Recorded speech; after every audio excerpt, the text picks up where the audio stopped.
훈민정음 창제의 진짜 이유, AI가 밝혀낸 세종의 감정 기록, AI 분석 기록 1. 조선의 네 번째 왕 세종.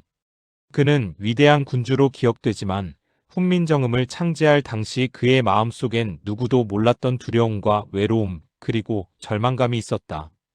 오늘 AI는 세종의 일기와 어록, 신하들과의 대화를 분석해 훈민정음 창제에 숨겨진 진짜 이유를 복원해본다. 세종 25년. 그의 눈앞엔 피폐해진 백성들의 모습이 있었다. 농사 문서를 읽지 못해 세금을 더 내고 억울하게 법에 걸려도 호소할 길이 없었다. 당시 문자는 오직 양반만이 다룰 수 있는 한자였다. 그를 모르는 이들에게 세상은 침묵의 감옥이었다. AI 분석 결과 세종의 일기에는 반복적으로 등장하는 한 단어가 있었다. 민심. AI는 세종이 민심이라는 단어를 쓸 때의 어조를 감정인식 알고리즘으로 분석했다.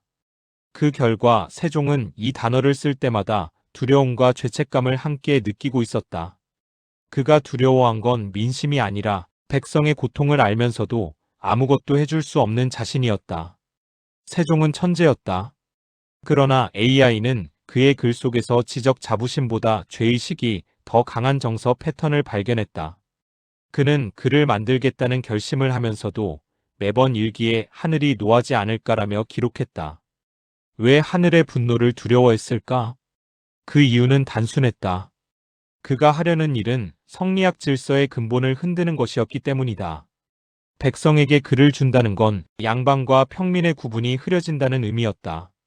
AI는 세종의 당시 발언을 분석하며 훈민정음 창제가 단순한 언어의 혁명이 아니라 신분 질서에 대한 도전이었다는 점을 찾아냈다.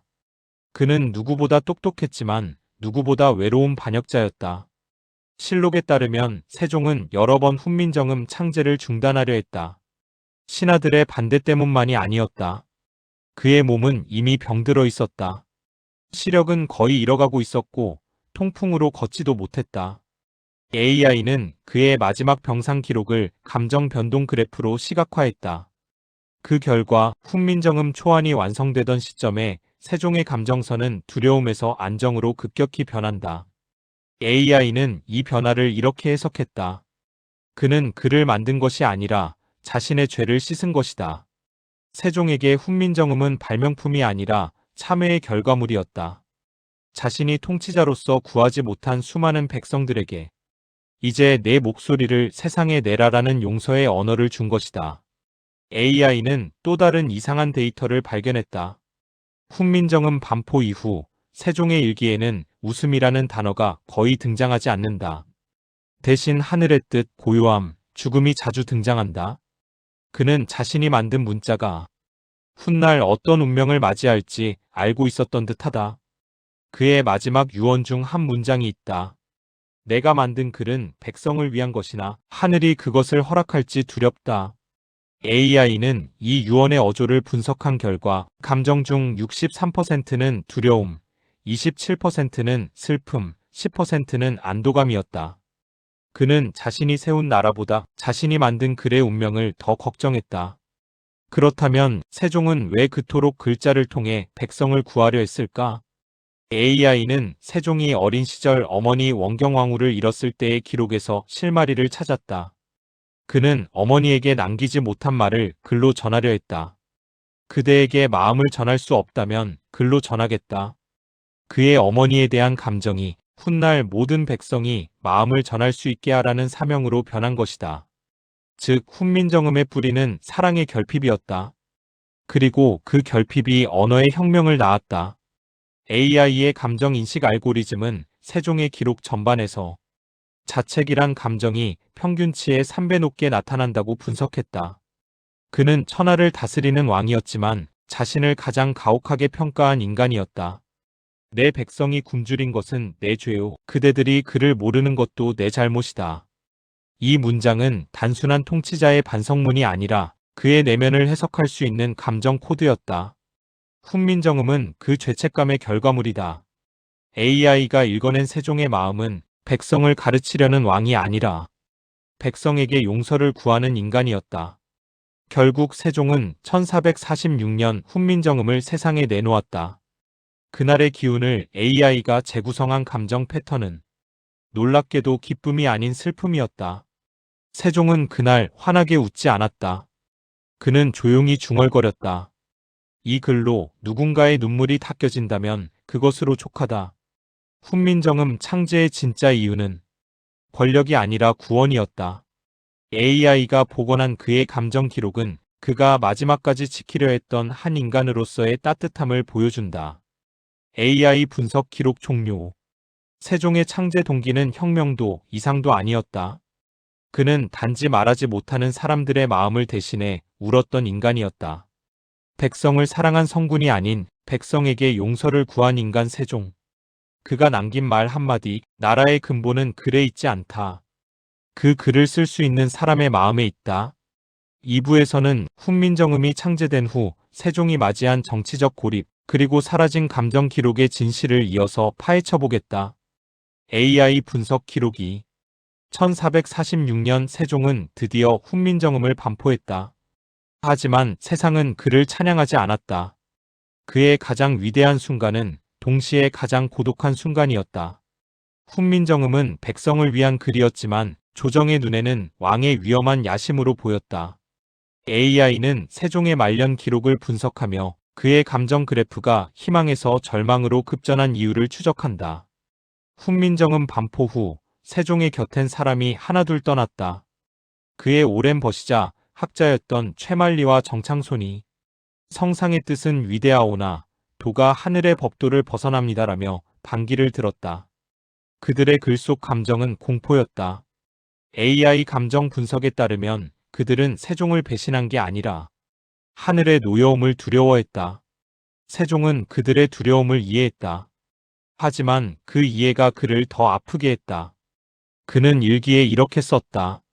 사람이 하늘을 두려워하되 백성의 눈물을 두려워하진 않도다. AI는 이 문장에서 분노보다 슬픔의 감정이 더 강하게 나타난다고 분석했다. 그는 신하들을 미워하지 않았다. 그저 자신이 그토록 믿었던 세상이 너무 차가웠다. 그때부터 세종은 말을 줄였다. 회의에서도 연회에서도 거의 침묵했다. 그의 일기에는 단 한 줄만 남는다. 말은 많을수록 뜻이 멀어진다. AI가 그의 말년 기록을 분석한 결과 세종은 언어를 창조했지만 언어를 믿지 않았다. 그는 알고 있었다. 진심은 글보다 깊고 권력보다 연약하다는 것을. 훈민정음을 만든 그는 결국 말을 잃은 왕으로 생을 마감해갔다. 세종 30년. 그의 병은 더 깊어졌다. 통증 때문에 걷지도 잠들지도 못했다. 그러나 그는 마지막까지 훈민정음의 보급을 명령했다. 신하들은 반대했다. 백성이 글을 쓰면 나라가 어지러워집니다. AI는 이 대목에서 세종의 반응을 자연어 분석으로 재구성했다. 그의 답은 단 세 글자였다. 나라란 사람이다. 이 짧은 문장 속 감정 분석 결과는 놀라웠다. 감정 분류 결과. 확신 40%, 연민 35%, 분노 15%, 체념 10%. 그는 여전히 백성을 믿고 있었다. 하지만 동시에 그 믿음이 자신의 생명을 갉아먹고 있다는 사실도 알고 있었다. 훈민정음 반포 이후 세종은 정치적으로도 고립됐다. 집현전 학자들 중 절반이 좌천되었고 그의 아들 문종조차 아버지의 뜻을 끝까지 지키지 못했다. AI는 이 시기의 세종 기록을 감정 온도지수로 분석했다. 훈민정음 창제 당시 71이던 감정 온도는 말년에는 23까지 떨어진다. 그의 마음은 서서히 식어갔다.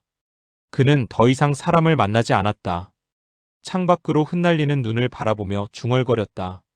하늘의 글은 내려왔건만 사람의 마음은 오르지 못하는구나.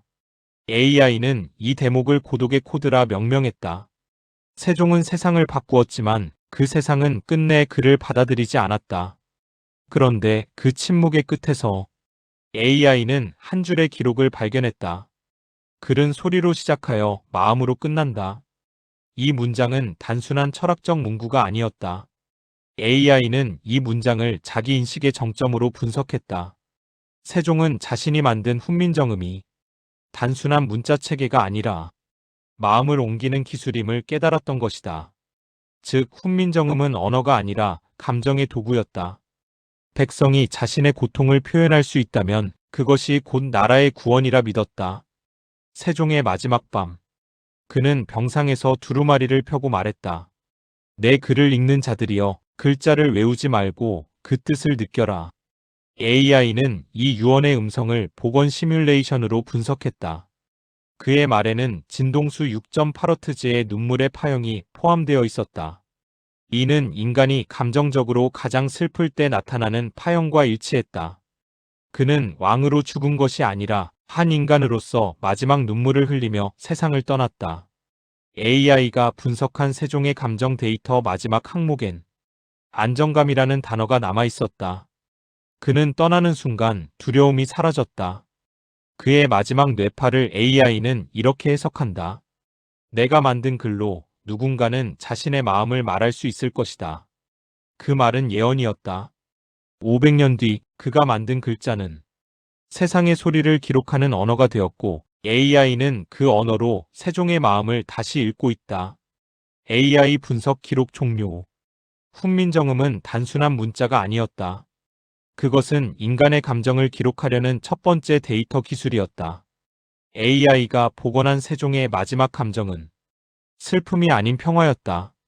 그는 이 세상을 바꾸려 한 왕이 아니라 인간의 마음을 이해하려 한 첫 번째 인간형 데이터 과학자였다. 세종이 남긴 말 한 줄, 글은 백성의 눈물에서 태어난다. AI는 그 문장을 이렇게 번역한다. 감정은 언어보다 오래 산다. 제작 호담 AI. AI 기반 창작 스토리 대본 및 영상 편집 100% 자체 제작.